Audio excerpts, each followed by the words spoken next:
Welcome to Wine of Thrones, the show where we recap Game of Thrones with spoilers and get a little tipsy while we're doing it. Or get a little tipsy beforehand. A little of both. And despite YouTube not wanting us to do these because they think they're inappropriate for advertisers, we're still going to do them.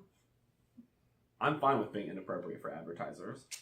So as much as we want to skip right to the end and talk about all of the epicness, let's start from the beginning and talk about the group that is going north of the wall to capture a white to somehow convince Cersei to join their cause.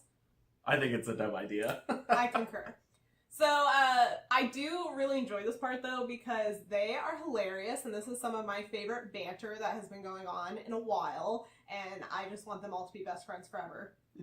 All these people I never knew I wanted to be together and interact. As soon as they got together, I was like, yes, especially Tormund and Sandor Clegane, the Hound. If we could just get a spin-off with them, if they don't die by the end of the season, which probably everybody will, but if not, can we just get a Game of Thrones spin-off with them? Because that would be great. They were hilarious.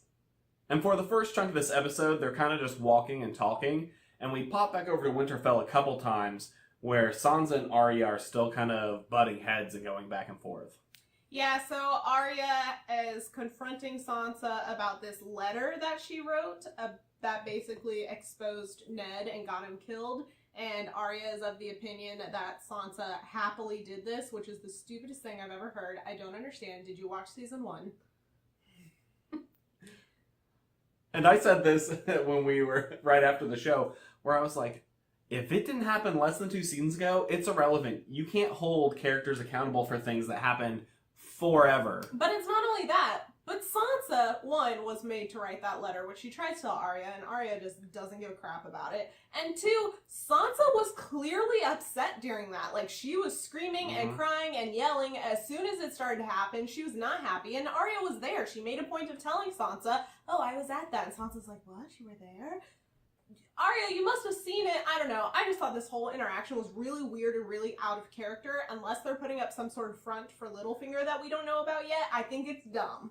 Yeah, I'm hoping that's what it is, because Arya's character went from being, like, very strong-willed, and sometimes she points in the wrong direction, but she's so off base, and she's basically kind of just being a psychopathic jerk to Sansa right now, and I'm glad that Sansa stood up to her. Yes. And being like, oh, what did you do while you were in the crowd? Oh, yeah, you also did nothing, and Arya's like, I wanted to. And she's like, I wanted to also. Like, but look who didn't do anything. Like, it was a really immature conversation on Arya's part, which really seems opposite of her character recently. I know she's been a little immature when she was going through the whole Men of Many Faces thing training, but I felt like she had grown out of that and gotten better, and you would think that reconnecting with her family, she would try to at least see their side of it or get the full story before immediately being like, you suck and I'm mad at you. I don't.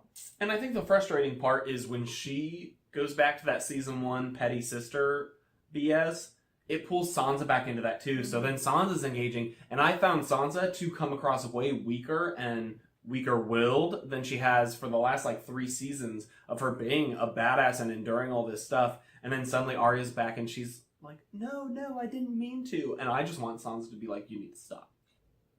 So we eventually jump back over to the group that is north of the wall, which is the way more exciting part of this episode, and they encounter a freaking White Walker bear. Like, what?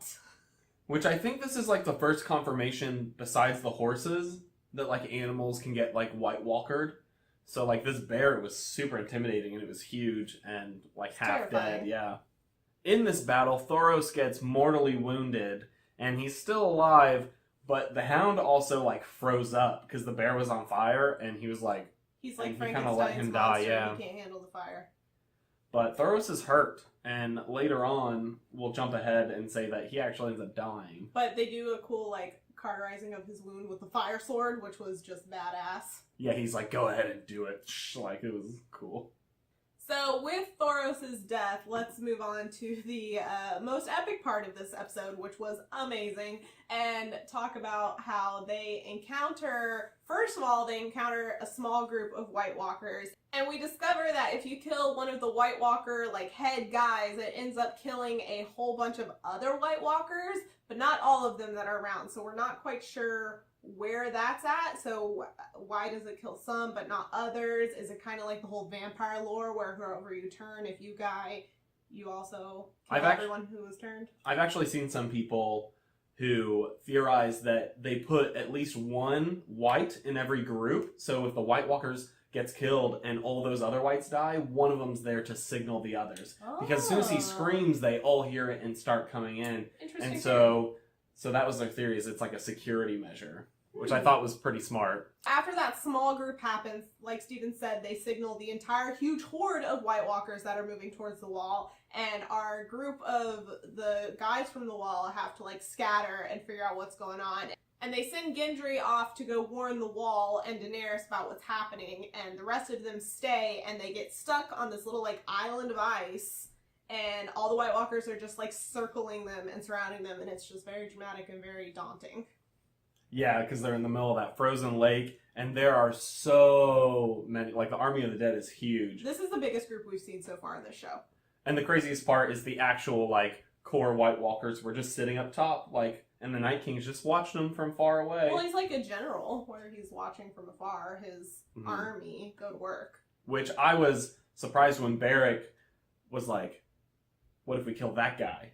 Like... And I thought they were going to make a rush for him through the crowd. There's no way. I mean, they could have tried. Yeah, and they would have all died. But they almost all did anyways. That's true. So, since they're on this lake, they end up, like, all the White Walkers end up falling around them because they happen to pick, a thicker piece of ice, or because there's less of them. There's like a rock in the middle of the frozen lake. Yeah, and then all the White Walkers coming around them end up, like, falling into ice, so they all just stop and wait because they're dead. They don't got anywhere to be. They don't have food they need to eat. They don't have sleep they need to have. They're fine. And the freaking Hound, the dummy, kicks a rock. He starts throwing rocks at him. And they find out that it's re-solidified. And yeah, it's refroze over therefore night. they all just rush and attack. And which they didn't say how long it had been. It was overnight, wasn't it? Because it had gotten dark. And I think it was more than just one night, though. Because even though they did one night, some people... Well, someone did the math I was saying about how long it would take for the pigeon to fly to Dragonstone after Gendry got there. Like, someone did all the math for it. And they're like, it would take for about 3 days to get there. None of this travel is accurate this season, so I don't know if that's true. Which is true. But it led to one of the coolest moments, which was Daenerys hopping on her dragon, and all three of them just, like, flying off, and you're like, and the dragon music is playing. Tyrion was very against. As her hand, he strongly advised her not to do it because it was dangerous and very rash, which has been a theme for the last few episodes. Dany being very rash about things and Tyrion being very disapproving of it, which I think is just very heavy-handed foreshadowing, as we found out in this episode. This dragon, man, well, all three of them really, except Drogon always gets all the glory where he comes in first and just mows people down with his fire. Oh my gosh, I literally did this while watching the scene because I was we're over at a friend's house. There's like 4 of us on this couch and we're all like on the edge of our seats just like, oh my gosh! That's just the moment I've been waiting for this entire show. Is I want the Army of the Dead to show up and I want the dragons to fight them, and it was awesome. They're just mowing them all down with fire. The dragon music is playing. It was majestic. They're clearly winning. It's great. And then the damn Night King. Refill time. All right. So we get to one of the saddest moments of this episode. I love this scene, though, because he's so calm. He just gets off his horse. He's just like, bitch, you thought. Yeah. He just walks over to his horse, grabs the spear, and goes... boom! And just nails Viserion. Okay, so theory, because I've seen other people point this out. Everyone comes up with these theories before us. Y'all are great. So the theory is that they knew about this before Daenerys got there, because if you notice the, 5 of them that are standing up there, I think it's 5 of them, 3 of them have the big spears and 2 of them just have normal swords. Why would they only have 3 spears for 3 dragons? Oh. Which feeds into the theory, if you don't know, that Bran is somehow connected to the Night King, and the Night King can see what Bran sees. We're not 100% sure what's going on with that yet, but that feeds into that theory. So if Bran is all knowing about what's going on, he would know, theoretically, where Dany's at and what she's doing. And if the Night King's tied into that, he would also know, which is why they brought 3 spears. And the chains, because where did they have the chains? I mean, we'll get to that. Chains can come from anywhere, you know? No. Yeah, like you find one shipwrecked boat and you got chains for life. Yeah, but all of them are under ice. That makes no sense. Like, they would have had to drag the chains with them as they're marching towards the north. Yeah. Okay, well... You got an army of dead people carry these chains, dead bodies. Alright, Totally... So, the Night King ends up throwing his spear, oh. hitting Baby Dragon, who's not so baby anymore. Yeah, Viserion just...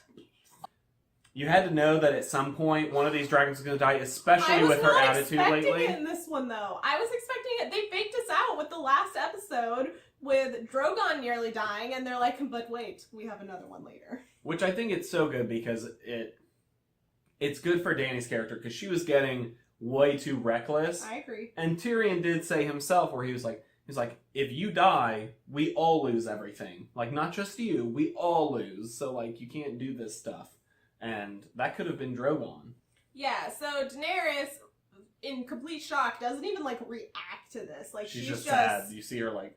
She just had, like, blank face, and then she gathers up all the guys except for Jon and leaves, because Jon is a dum-dum and is, like, has eyes only for the Night King, but not romantically. Eyes only for the Night King. We'll see some fanfic about that at some point, I'm sure. Probably. But he's so focused on getting the Night King that he's just like, gah, and just... doesn't even want to get on the dragon, so he's left there by himself with a surrounding horde of White Walkers, and you're like, great, Jon's dead, goodbye. And then he just falls through the ice. I'm like, great, okay, if you fall through the ice in freezing cold water when it's that cold out, like, you're dead in like 2 minutes. You're super dead. But, you know, Jon and Game of Thrones just makes no physical sense, so he survives. I'm gonna pretend that because he already died once, and he always looks real pale now, that he's just colder because he died once. No, it's so nonsense. Speaking of people being cold, he gets saved by Cold Hands. Yeah, Uncle Benjen, which is such a funny reunion because he hasn't seen him at all, and then he's just Uncle Benjen, and he goes, "Get on my horse, go!" But he comes in with this cool little like rotating fire thing, which was so badass. It was crazy. Which it was sad to see him go because they are closing the loop on so many, especially like C and D list characters and their stories. I feel like there's like closing them off. We did have quite a few die this episode. So we're kind of starting to get down to our core list of like A and B list characters because we really don't focus on that many characters each episode. It's Jon, Dany, Sansa and Arya. A little bit of Cersei, but not so much lately. And Cersei and Jaime. Like those are compared to the 500 characters there are, and everyone around them is slowly getting like taken out of play. So, which our running joke this episode, because we watched it with a few friends, was that we just had a bunch of red shirts in this episode. Which, if you're a Star Trek fan, you know what that reference is. So we see Jon get on Cold Hands, Uncle Benjen's horse, and ride back to the wall, and you're like, is he gonna make it? Is he gonna die beforehand? Because in my opinion, he would freeze to death before he got there. Like. Which, how funny would it be if he survived all that just to die of hypothermia on the horse? It would be totally a Game of Thrones thing to do. So, Dany's sitting there waiting on the wall, waiting to go back to Dragonstone, and she's just like, wait, I cannot leave yet. I have to wait for him. And I just adore them so much. And he, ends up riding up to the wall He ends up riding up to the wall right as she's about to leave, and, like, the drama in this episode was just great. And then we get to the ship, which there was a really cute scene, and this is the moment where I actually joined the Jon Dany ship. You didn't like them last time we talked about this. I'm historically against incest, but in this case, but for Game of Thrones, I'll accept it this time because it was really cute. He wakes up after being knocked out from the hypothermia and everything, and he just goes, "I'm sorry."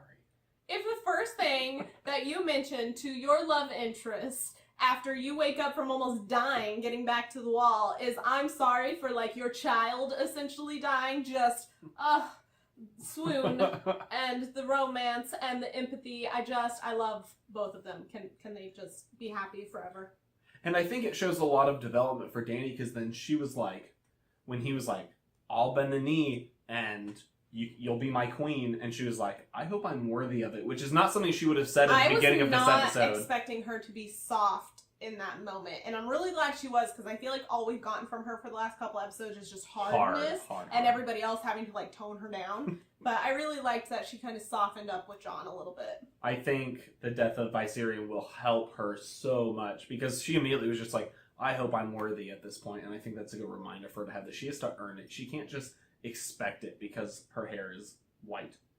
Which now we're down to 2 dragons, and I'm sad because my theory of Jon and Daenerys and Tyrion all riding on dragons into the sunset all at the end of the season Targaryens. is done. It's gone.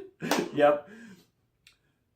But that does bring us to our last item, that there will still be 3 dragons flying, just Tyrion won't be on them because... I wish we had a camera set up to record our reaction for this, because I'm pretty sure my face was just like, the whole time watching this. Yeah, we were like, oh my gosh. They pull up the dragon, and as soon as they do this scene, you know what's going to happen. A friend of like, ours oh, we're gosh. watching with was like, oh, he's going to have a blue eye. I was like, no! No! That's why they showed the bear earlier in this To episode. show the to be animals like, can do it, yep. "We Start got thinking you." about it. Yeah. And the Night King raises up Viserion, so we're going to have some dragon v dragon battles, and I told you that I think this dragon's going to breathe frost, I not agree. fire. Well, because we know that the Night King, when he stepped over like the fire ring thing, he like toned it down automatically. So my guess is that that dragon can't breathe fire anymore because of that effect. And it'll be very interesting to see how Dany reacts when she eventually sees I don't think Viserion she's going to have the resurrected. heart to do anything about it. I don't think... Either she's going to be stunned like that, which is probably more likely, or she's just going to be angry that, like, Maybe. his dead body is like being used like that. And even though we knew that this scene was going to happen as soon as we see it getting dragged up, and we're like, oh, it's totally going to be like a walker dragon or a white dragon, whatever you want to call it.